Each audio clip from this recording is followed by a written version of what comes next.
नमस्कार दोस्तों, आप देख रहे हैं बी स्टार न्यूज। मैं हूं आपके साथ बुलबुल भारद्वाज। रुक करते हैं बुलेटिन का। नए साल 2025 का आगाज शुरू हो चुका है। दुनिया भर में नए साल का जश्न मनाया जा रहा है।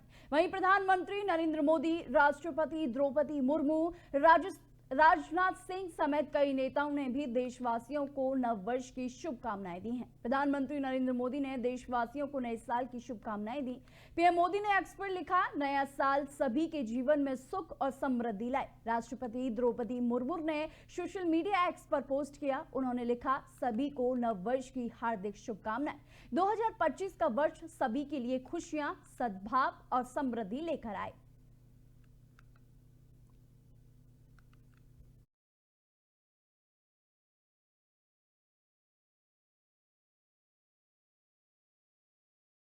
यानी कि 1 जनवरी 2025 की शुरुआत हो चुकी है। आज नए साल के मौके पर पूरा देश एक दूसरे को बधाइयां और शुभकामनाएं दे रहा है। इस बीच देश के प्रधानमंत्री नरेंद्र मोदी ने भी अपने सोशल मीडिया प्लेटफॉर्म एक्स के जरिए पूरे देश को नए साल की बधाई दी।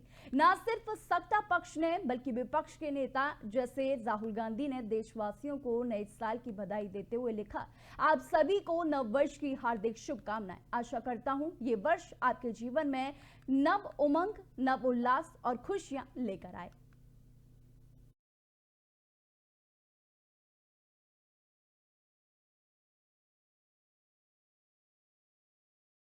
प्रदेश भाजपा अध्यक्ष वीरेंद्र सचदेवा आपके राष्ट्रीय संयोजक अरविंद केजरीवाल को पत्र पोस्ट करने के लिए दिल्ली के एक डाकघर पहुंचे।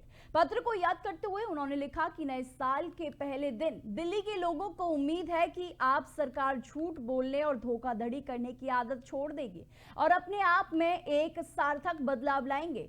आपको 5 संकल्प जरूर लेने चाहिए। मेरा अनुरोध है कि आप अपने बच्चों के नाम पर कभी भी झूठी कस्में नहीं खाएंगे। आप महिलाओं, बुजुर्गों और धार्मिक लोगों से झूठे वादे करना बंद कर देंगे। आप दिल्ली में शराब को बढ़ावा देने के लिए सार्वजनिक रूप से माफी मांगेंगे। यमुना की सफाई के झूठे आश्वासन और उसके नाम पर किया गया भ्रष्टाचार सफाई, आप देश विरोधी ताकतों से ना मिलेंगे और अपने राजनीतिक स्वार्थ के लिए उनसे चंदा ना लेने की शपथ लेंगे। मैं आपको बता दूं कि आज यानी कि वीरेंद्र सचदेवा ने एक डाकघर पर पहुंचकर अरविंद केजरीवाल को एक चिट्ठी लिखी जिसमें उन्होंने 5 वादे पूरे करने के लिए कहा है, जहां पर उन्होंने आप सरकार पर सीधा सीधा निशाना साधा। जहां उन्होंने कहा कि अरविंद केजरीवाल को अपने बच्चों की कसम जो है नहीं खानी होगी और जो भी गरीब लोगों को या कि पुजारियों को, धार्मिक लोगों को, महिलाओं को जो झूठे वादे किए जा रहे हैं दिल्ली सरकार के द्वारा वो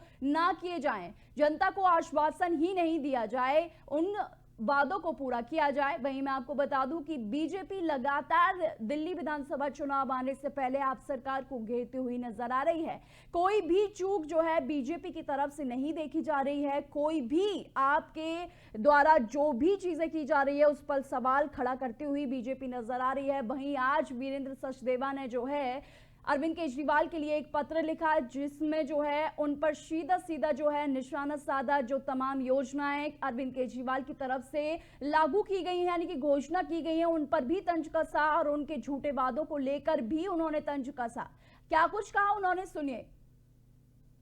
आज 2025 का पहला दिन है, नव वर्ष प्रारंभ हो रहा है और नव वर्ष पे एक परंपरा है कि हम सब अपने जीवन में कुछ न कुछ संकल्प लेते हैं। कुछ बुरी आदतों छोड़ने का करते हैं तो कुछ नए संकल्प लेते हैं कि जीवन में हमें क्या करना है। तो मैंने आम आदमी पार्टी के संयोजक और पूर्व मुख्यमंत्री श्रीमान अरविंद केजरीवाल जी को आज एक पत्र लिखा है। आप कहे तो मैं पढ़ के सुना देता हूं। आपको नए साल की शुभकामनाएं। आपके स्वस्थ और दीर्घायु जीवन की हम मंगल कामना करते हैं, का संकल्प लेते हैं। आज नव वर्ष 2025 के पहले दिन आप भी झूठ बोलने की, छल कपट करने की अपनी गलत आदतें छोड़कर खुद में सार्थक परिवर्तन लाएंगे, ऐसी सभी दिल्ली वाले आशा करते हैं।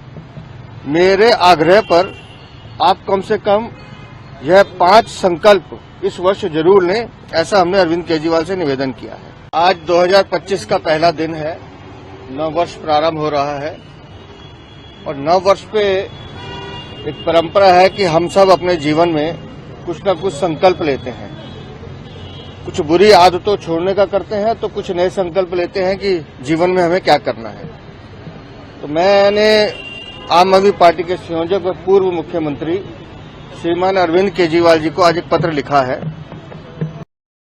दिल्ली के पूर्व मुख्यमंत्री और आम आदमी पार्टी के संयोजक अरविंद केजरीवाल ने आरएसएस प्रमुख मोहन भागवत को चिट्ठी लिखी है। उन्होंने चिट्ठी के माध्यम से आरएसएस प्रमुख से कई सवाल किए हैं। अरविंद केजरीवाल ने पूछा है कि बीजेपी ने पिछले दिनों में जो भी गलत किया, क्या आरएसएस उसका समर्थन करती है। आप प्रमुख अरविंद केजरीवाल ने अपने पत्र में लिखा, मैं आशा करता हूं कि आप स्वस्थ होंगे। मीडिया में खबरें चल रही हैं कि आरएसएस दिल्ली चुनावों में बीजेपी के लिए वोट मांगेगी। क्या ये सही है? बीजेपी के नेता खुलकर पैसे बांट रहे हैं। क्या आरएसएस वोट खरीदने का समर्थन करती है? इसके आगे उन्होंने पूछा कि बड़े स्तर पर दलित पूर्वांचली के वोट काटे जा रहे हैं। क्या आरएसएस को लगता है कि ये जनतंत्र के लिए सही है? साथ ही उन्होंने सवाल किया कि क्या आरएसएस को नहीं लगता बीजेपी जनतंत्र को कमजोर कर रही है। वहीं मैं आपको बता दूं कि आज 2 पन्नों का जो पत्र है वो आरएसएस के लिए लिखा गया है आप सरकार के द्वारा। वहीं मैं आपको बता दूं कि पूर्व मुख्यमंत्री ने ये आरएसएस को एक पत्र लिखा है। आरएसएस प्रमुख मोहन भागवत को ये पत्र लिखा है जिसमें तमाम सवाल जो है अरविंद केजरीवाल की तरफ से पूछे गए हैं, जहां पर सीधा सीधा जो है कटघरे में बीजेपी को खड़ा किया है सवालों के घेरे में। वहीं उन्होंने केजरीवाल ने आरएसएस प्रमुख को पत्र लिखने के बाद जो है कई सवाल पूछे। वहीं मैं आपको बताती चलूं कि केजरीवाल ने आरएसएस प्रमुख मोहन भागवत को जो पत्र लिखकर विधानसभा चुनाव से पहले भाजपा पर खुलेआम पैसे बांटने और दिल्ली की वोटर लिस्ट से पूर्वांचली और दलित मतदाताओं के नाम कटवाने की कोशिश करने का आरोप लगाया है, जिसके बाद बीजेपी ने भी केजरीवाल पर पलटवार किया है। वहीं मैं आपको बता दूं कि बीजेपी नेता वीरेंद्र सचदेवा ने दिल्ली के पूर्व सीएम अरविंद केजरीवाल पर राष्ट्रीय स्वयंसेवक संघ प्रमुख को लिखे पत्र को लेकर निशाना साधा और कहा कि उनके पास मोहन भागवत से बात करने की हैसियत नहीं है। वहीं मैं बता दूं कि ये बड़ा बयान जो है पलटवार करते हुए वीरेंद्र सचदेवा का सामने आया है। वहीं मैं बता दूं कि दिल्ली बीजेपी के अध्यक्ष सचदेवा ने बातचीत के दौरान कहा कि आपकी औकात नहीं कि आप संघ चालक से बात भी कर सके, उनका नाम लेना तो भूल जाइए, मुद्दे पर बने रहिए और बताइए कि आपने दिल्ली को कैसे लूटा है। इसके लिए दिल्ली की जनता से माफी मांगिए। केजरीवाल द्वारा भागवत को लिखे गए पत्र पर प्रतिक्रिया देते हुए दिल्ली बीजेपी अध्यक्ष ने आप संयोजक पर कनाडा में आतंकवादियों से पैसे लेने का आरोप लगाया। उन्होंने कहा कि केजरीवाल का काम विश्वासघात करना और मुद्दों से भटकना है। जैसा कि मैंने कहा कि वीरेंद्र सचदेवा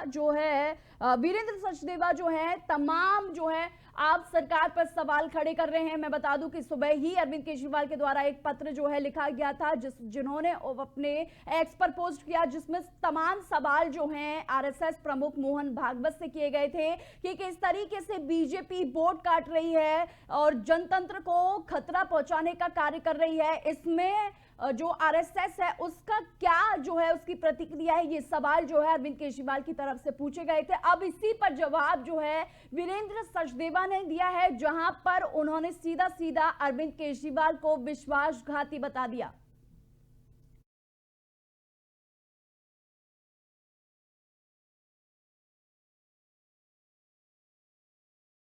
दिल्ली में विधानसभा चुनाव की तारीखों के ऐलान से पहले ही यहां की सियासी फिजा गर्म हो चुकी है। आरोप प्रत्यारोप का दौर तेजी से जारी है। नए साल के पहले ही दिन सत्ता में वापसी की कोशिश में लगी भारतीय जनता पार्टी ने अपनी पहली पीसी में अरविंद केजरीवाल पर जमकर हमला किया है। पार्टी ने कहा है कि केजरीवाल रंग बदलने वाले गिरगिट की तरह हैं। पार्टी ने यह भी आरोप लगाया है कि केजरीवाल ने जो वादे किए उसे भी 10 सालों में पूरा नहीं किया। नए साल की शुरुआत में बीजेपी की ओर से साजिया इल्मी और राज्यसभा सांसद सुधांशु त्रिवेदी ने साझा प्रेस कॉन्फ्रेंस करते हुए अरविंद केजरीवाल और आम आदमी पार्टी पर निशाना साधा, जहां उन्होंने कहा कि साजिया इल्मी के द्वारा जो है उस प्रेस कॉन्फ्रेंस के दौरान कहा कि शीश महल का सुल्तान साहब, जिनके कई नाम फर्जीवाल नटवर लाल हैं, लेकिन वो उस केजरीवाल क्रिकेट की तरह हैं जो रंग बदलने में माहिर हैं। वहीं सुधांशु त्रिवेदी ने भी जो है जमकर निशाना साधा, जहां पर उन्होंने कहा कि सीएम, डिप्टी सीएम, नेता और तीनों जो है जेल जा चुके हैं, जहां पर भ्रष्टाचार का जो चरम सीमा है वो भी आप सरकार पार कर चुकी है। आगे उन्होंने क्या कुछ कहा, सुनिए।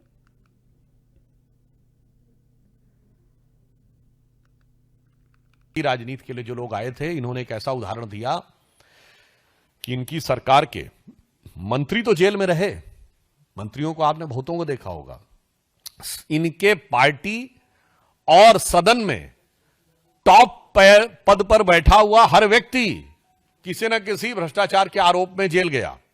मुख्यमंत्री के रूप में केजरीवाल जी, उप मुख्यमंत्री के रूप में सिसोदिया जी, और संसद में इनके नेता सदन संजय सिंह जी। सोचिए, deputy CM, CM and leader of the house in leader of the party in parliament, तीनों। अच्छा, और देखिए अलग अलग प्रकार के आरोप, ऐसे आपने विविधतापूर्ण भ्रष्टाचार कभी नहीं देखा होगा। तो अभी अभी इनके एक नरेश बालियान जी माफिया के साथ लिंक के मामले में, तो बहुत पहले इनके एक मिस्टर तोमर थे जो फर्जी डिग्री के मामले में, और यहां तक कि इनके एक विधायक के ऊपर यह भी आरोप था, उनकी पत्नी ने आरोप लगाया, हम नहीं कह रहे हैं कि वो अपने कुत्ते से कटवाते थे। तो मुझे लगता है कि इतने प्रकार के विविधतापूर्ण भ्रष्टाचार के आरोप इतने कम कालखंड में किसी पॉलिटिकल पार्टी में नहीं लगे होंगे, जिसका उदाहरण आम आदमी पार्टी ने प्रस्तुत किया है। देश की राजनीति में प्रामाणिकता की आवश्यकता है, जो प्रधानमंत्री श्री नरेंद्र मोदी जी के नेतृत्व में भाजपा और एनडीए ने प्रस्तुत किया है। आज भारत की राजनीति में अविश्वसनीयता का प्रमाण केजरीवाल जी के नेतृत्व में आम आदमी पार्टी है। आप नेता संजय सिंह ने एक प्रेस कॉन्फ्रेंस की, जहां उन्होंने कहा कि बीजेपी ऐसे काम करती है कि कहानी का हमारा पक्ष सार्वजनिक डोमेन में रखा जाना चाहिए। जब से अरविंद केजरीवाल ने पुजारियों के लिए वेतन की घोषणा की है, तब से बीजेपी के लोग उन्हें सोशल मीडिया पर गालियां दे रहे हैं, प्रेस में बयान दे रहे हैं, इसका विरोध कर रहे हैं, टीवी चैनलों पर चिल्लाते हुए नजर आ रहे हैं कि मौलवियों को वेतन क्यों नहीं। वे पूछ रहे हैं कि हरियाणा में मौलवियों को लगभग 16,000 रुपए प्रति माह मिलते हैं, लेकिन वे पुजारी ग्रंथी का विरोध करते हुए नजर आ रहे हैं। वहीं मैं आपको बता दूं कि आप नेता संजय सिंह ने आज प्रेस कॉन्फ्रेंस की, जहां पर उन्होंने तमाम जो है बीजेपी पर सवाल खड़े किए, जहां उन्होंने कहा कि जिस तरीके से अरविंद केजरीवाल के द्वारा जितनी भी घोषणाओं का ऐलान किया गया है, उनको देखते हुए बीजेपी जो है वो बौखला गई है, इससे डर रही है, मीडिया में चिल्ला रही है, मीडिया में इन ग्रंथियों का जो ग्रंथी योजना है उसका विरोध कर रही है। वही मैं आपको बताती चलूं कि जितनी भी 3 बड़ी योजनाएं हैं अरविंद केजरीवाल के द्वारा जिसकी घोषणा की गई है, इस पर जो है तमाम सवाल खड़े करती आ रही है बीजेपी, ये इससे जो है अछूता नहीं है। वहीं आज प्रेस कॉन्फ्रेंस में जो है संजय सिंह ने इस पर भी जो है बयान दिया है, जहां उन्होंने सीधे सीधे बीजेपी पर जो है निशाना साधा है,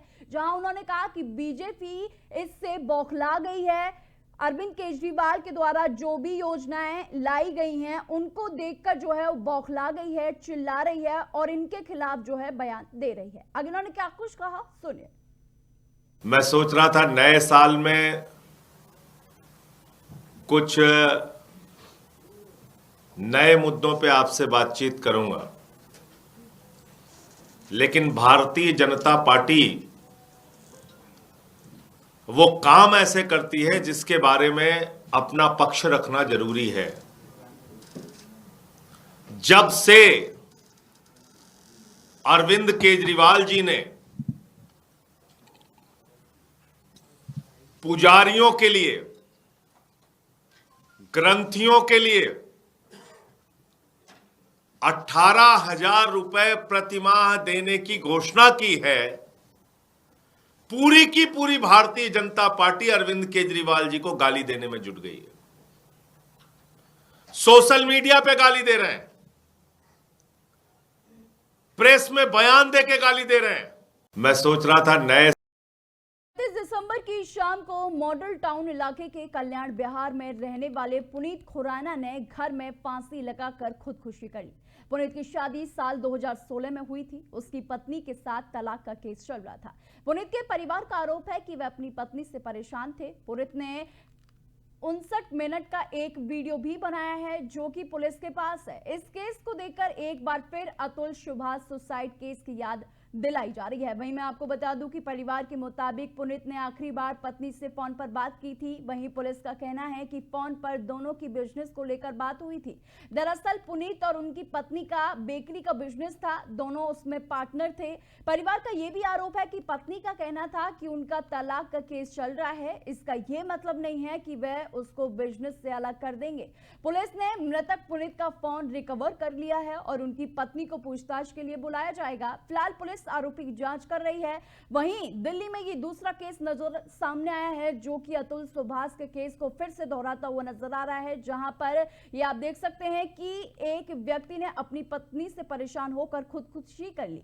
यही केस जो है अतुल सुभाष के केस को याद दिलाता है, जहां पर मैं आपको बता दूं कि 31 दिसंबर की शाम को जो है पति ने खुदकुशी की थी। आखिरी मैसेज में पत्नी पर कई आरोप भी लगाए हैं। वहीं 1 मिनट का वीडियो भी उनके द्वारा बनाया गया है, जो पुलिस के पास पहुंच चुका है। वहीं पुलिस इसकी जांच में जुट गई है, तमाम जानकारी जुटाने की कोशिश कर रही है कि आखिर उन्होंने खुदकुशी क्यों की, आरोप क्या थे, क्या पत्नी का उत्पीड़न था। अतुल सुभाष की तरह ही इसकी तमाम जो छानबीन है वो पुलिस के द्वारा की जा रही है। लेकिन मैं आपको बता दूं कि अब जो पत्नी है उसको भी पूछताछ के लिए बुलाया जाएगा और आगे की कार्रवाई पुलिस फिर शुरू करेगी।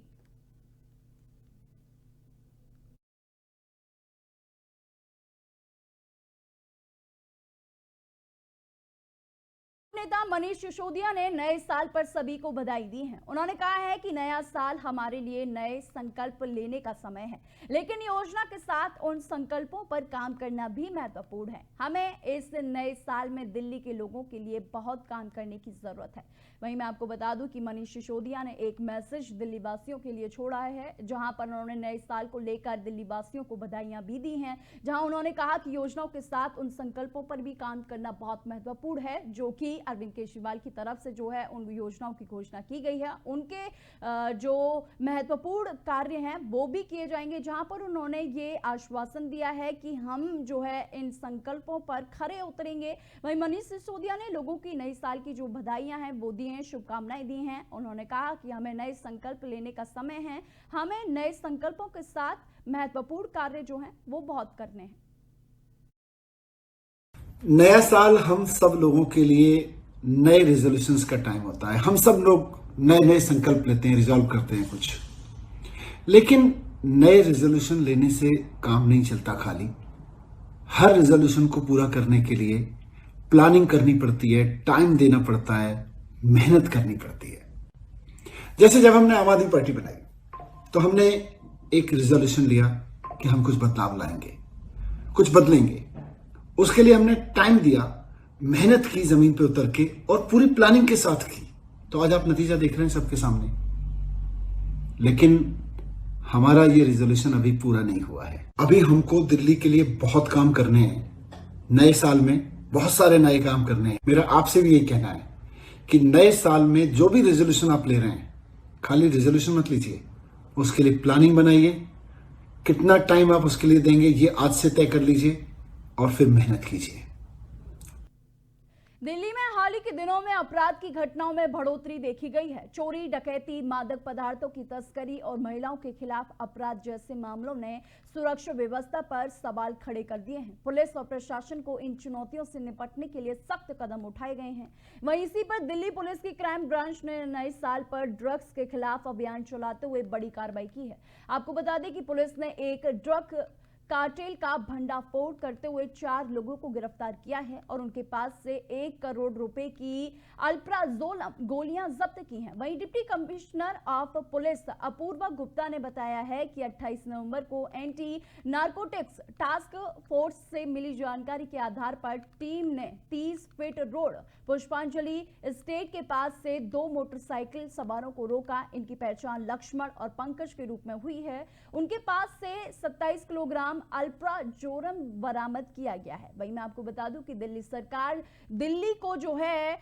ड्रग्स मुक्त करना चाहती है। इसी के तहत नए साल पर बड़ी कार्रवाई देखने के लिए मिली है, जहां पर 1 करोड़ की गोलियों के साथ लाखों की जो ड्रग्स हैं वो बरामद किए गए हैं। वहीं पुलिस को यहां पर बड़ी सफलता हाथ लगी है, जहां पर सोनिया बिहार से 4 ड्रग माफिया गिरफ्तार कर लिए गए हैं। वहीं मैं आपको बता दूं कि 1 करोड़ रुपए की गोलियों के साथ लाखों की ड्रग्स जो है वो जब्त की गई है। ये कार्रवाई जो है बड़ी है। ड्रग्स मुक्त बनाने के लिए दिल्ली सरकार जो है कार्यरत है।